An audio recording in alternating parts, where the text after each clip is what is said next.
खड़गे साहब और राहुल गांधी जी, हम वो बात कर रहे हैं जो जनता की बातें हैं। लोकसभा चुनाव से पहले जो जनता सुनना चाहती है, युवाओं के लिए, महिलाओं के लिए, SC ST के लिए, गरीबों के लिए, किसानों के लिए। और कांग्रेस पार्टी ने जो संकल्प लिया है, कांग्रेस पहली पार्टी है जिसने MSP पर कानून लाने के लिए अपनी प्रतिबद्धता स्पष्ट की है।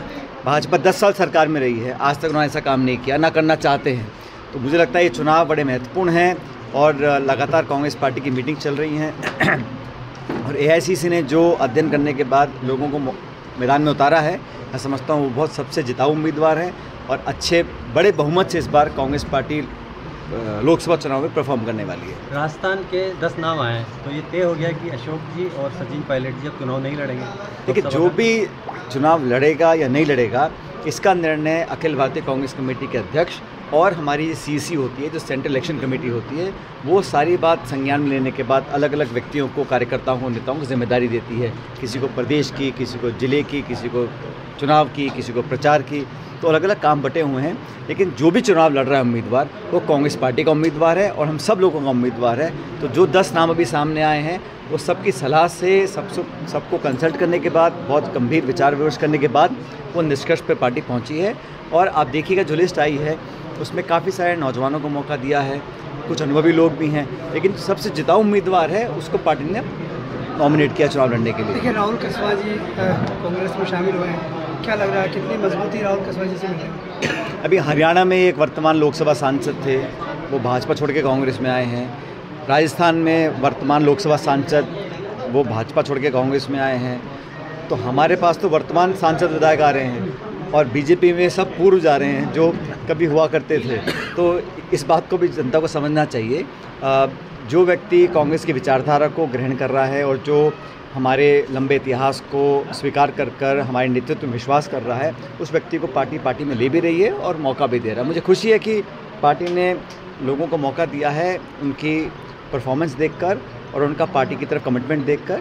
और सभी जो 10 अब तक नाम आए हैं वो सब जिताऊ उम्मीदवार हैं हमारे। पायलट साहब, ये गंभीर मामला नहीं है कि पूर्व मंत्री अशोक गहलोत सरकार के वो एक साथ जाते हैं, ये कहीं नुकसान नहीं नजर आता आपको उसके? देखिए, कोई भी व्यक्ति अगर, जैसा मैंने कहा कि अगर कोई पार्टी छोड़ता है, उनकी क्या मजबूरियां थीं, क्या व्यवस्थाएं थीं, मैं नहीं जानता हूं। लेकिन अचानक इतना बड़ा हृदय परिवर्तन होना चुनाव से ठीक पहले, जनता सवाल पूछ सकती है कि वैसा इस मौके पर क्यों किया गया।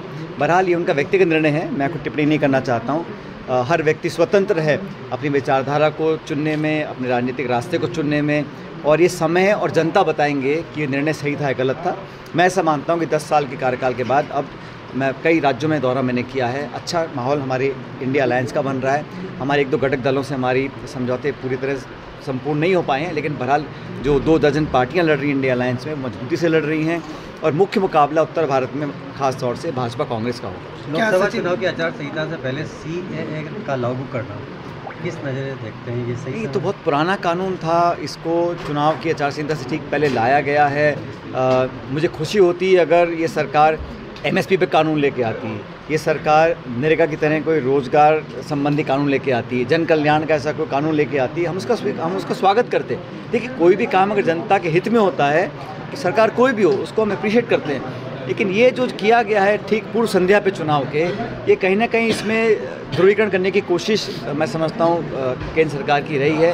अब चंडीगढ़ में चुनाव हो रहे हैं, निर्वाचन अधिकारी क्या कर रहे हैं, सुप्रीम कोर्ट को हस्तक्षेप देने के बाद न्याय वहाँ पर हम लोग ला पाए, कर आ पाए। अभी निर्वाचन आयोग जो हमारे कमिश्नर हैं वो इस्तीफा दे रहे हैं।